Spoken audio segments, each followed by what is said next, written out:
The Water Knife by Paolo Bacigalupi. I'm just impressed I can say his name. I keep saying it over and over again. Bacigalupi. He's Portuguese. I'm not.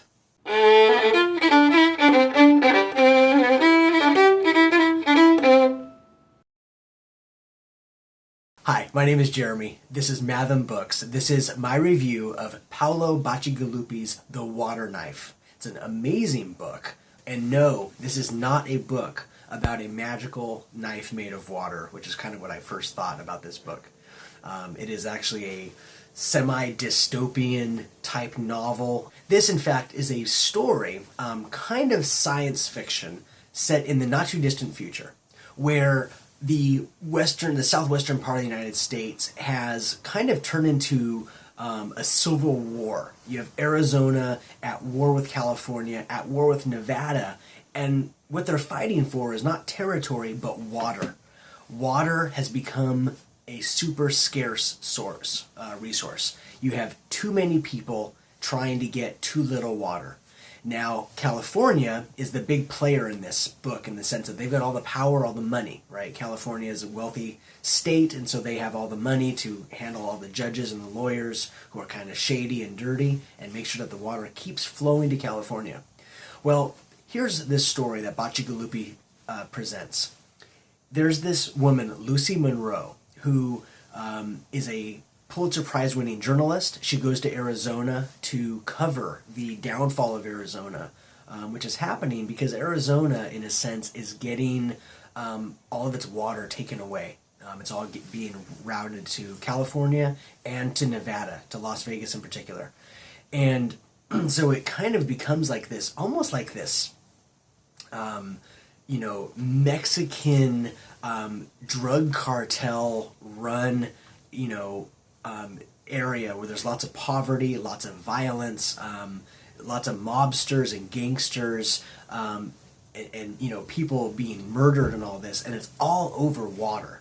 And what's interesting about how he does this is that it might not seem all that interesting, right? Well, who cares? Water's not very exciting. Water's not sexy. Well, this story is told in a way that makes it very interesting, and it's just as if you were, fighting over gold or fighting over power, because that's in fact what it is, right? Water is incredibly important, right, for survival, for livelihood. And he does a great job of bringing that out, of how these people desperately cling to water. You might be reminded of books like Dune, right? Frank Herbert's masterpiece, the sci-fi story of life on Arrakis, which is a desert planet. You might remember the story of Star Wars, A New Hope, Punch, where Luke, when he's with his uncle and aunt, they are water farmers, if you remember correctly. They're actually saving water out of the ground because Tatooine is a desert planet. Well, in this book, you have this desert landscape of parched lands where people, are desperate for water. One of the characters, Maria, is this young woman who is basically an orphan and living in poverty, if you will, water poverty. And she has to kind of struggle and get by living on the streets just to get enough water, right, to go day by day. And it's her story of how she is desperately trying to save enough money to pay a coyote, which is basically someone that will smuggle her from Arizona into California. California is kind of the golden Mecca land. It's like the paradise. Everyone thinks, oh, there's just all these fountains and green grass and, lush trees, and because they have all the water. And so everyone's trying to get into California. So, of course, California is, closing the gate, saying nobody else can come into California. And so her story is very interesting. Her best friend is actually a prostitute, and the prostitute has the same exact intentions. She's kind of living this lifestyle with the hopes that one of these guys, one of these wealthy men that come to Arizona that she, sleeps with and stuff, is going to eventually take her back to California. That's like her big ticket to California, she thinks. That story is very interesting. There's a third story of this man named Angel, and he is employed as the water knife, and he's basically a hired assassin, highly trained, pretty ruthless, and he works for a woman named Catherine Case, and she runs the Las Vegas Power Authority, if you will. She kind of handles all the water in Las Vegas, and they're kind of the second most powerful water organization outside of California. And again, taking all of Arizona's water supply. And so you have their three stories and how they all kind of come together and interact with one another and affect each other. It's very powerful, and it's a great story that I really, really enjoyed. The Water Knife is written by the same author who wrote The Wind-Up Girl, which was a very well-received, critically acclaimed novel that I actually read as well about a year or two ago. And it's very good. This one's even better. I enjoyed The Wind-Up Girl, but this one I'd say I liked a good 3 or 4 times as much. I mean, it was really, really well told. I think that Bacigalupi is getting better at his craft. The Water Knife grew out of a short story that I actually had read not too long ago, and it's called The Tamarisk Hunters. And it's found in that collection of stories that I already told you guys about in Wastelands Part 2, which I thought was really awesome, because I had no idea there was a connection. But I'll leave a link to that down below, and maybe click on the video here where I do talk about this collection of apocalyptic dystopian short stories, Wastelands, Stories of the Apocalypse. Bacigalupi has this story, Tamarisk Hunters, in it. Very interesting. It's these guys who live on the edge of this river in the middle of the desert, and water, again, is like very, very sparse. And they are called water ticks because they steal little tiny bits of water, right, that they sell to their friends and they drink for themselves.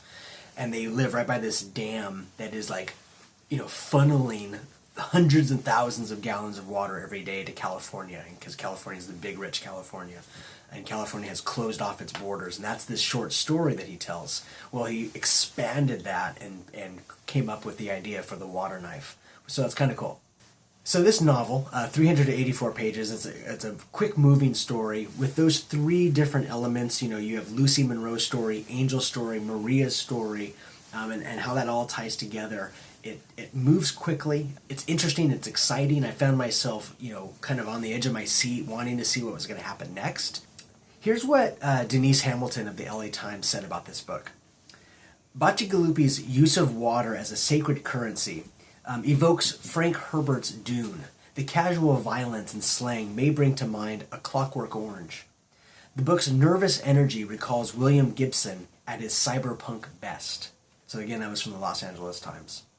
The Water Knife has some great characterization. The writing, as I said, is superb. Some of the characters are very memorable, and I want to tell you a bit about them. There's Catherine Case. She's kind of called the Queen of Las Vegas. She's this woman, kind of like a Nancy Pelosi type politician slash maybe mobster, you might say. Super, ruthless, powerful woman that isn't afraid to do, backdoor dealings and even to have people killed and whatnot to secure her power and to secure her ability to keep water coming into Las Vegas. She's a very interesting character. She is the one who kind of finds the Water Knife and creates him, educates him, teaches him, and then he becomes her sort of hitman and is eventually sent down to Arizona where he does his work and comes across Monroe and whatnot. Another character is the Water Knife himself. Angel is very interesting. He's a complex character. In the beginning of the story, he seems to be your typical gangster thug. He's got tats, he's got scars all over him. He was, she found him in some jail cell where he was about to be deported, for crimes and whatnot. And her, in her ruthless way, she thought, I can use a guy like this. And so she kind of pulls him out of that, saves him, takes him under her wing, and, as I was saying, educates him in the ways of being an assassin, etc. Well, his story doesn't end there. And one of the most interesting elements of this story that I enjoyed the most was seeing his transformation. He kind of has that whole gangster slang. He talks like a gangster would talk, and so you have this very one-sided view of him, but you come to find over the course of the story, especially as he meets Lucy Monroe, who's this Pulitzer Prize-winning journalist. She's there to defend the people, and she's wanting to do the right thing, and their relationship and how that interaction takes place and how you see Angel, the Water Knife, acting for good, and he begins to kind of see a different side of things, and you see a different side of him and how he ended up where he's at, and kind of some of his backstory. Was really an interesting character arc that I thoroughly enjoyed, and it might surprise you. Then there's also Lucy Monroe, who, as I said, is this Pulitzer Prize-winning journalist, and she's this do-gooder, and she's out there to kind of tell the story and to show how these powerful organizations are, undermining the people and taking their water away, and how real people are suffering. But her character arc is very interesting. She ends up in places and doing things later in the book that you're like, what are you doing? I can't believe she's doing this. And it'll shock you, and it's very, very interesting. That Lucy and Angel's story is one of the best elements of the whole story. Then there's Maria via Larosa. And she's the young girl I told you about who had her best friend as a prostitute. She kind of lives on the streets, and she's trying to make her way in this world, trying to get out of Arizona to get into California so she can live a life. She wants a normal life. She's been orphaned, and her story is a very interesting kind of dialogue of the thoughts in her head and what she's willing to do and not willing to do to get her to her goals. So, The Water Knife. Paolo Bacigalupi. Go pick it up, read it. It's a great one. You'll be happy you did. I'm going to link down below, as I said earlier, to that great short story, The Tamarisk Hunters. Give that a read first, perhaps, and you can see if you liked that, you'll love this book. It might give you a nice little primer to this story. It's been a lot of fun talking about this. I hope you enjoyed this video. Please like it if you did, and just thanks for sticking around and being a part of what MathomBooks. Thank you for being a part of this, and look forward to talking about Bacigalupi and his just increasing talent as we go. Thanks so much.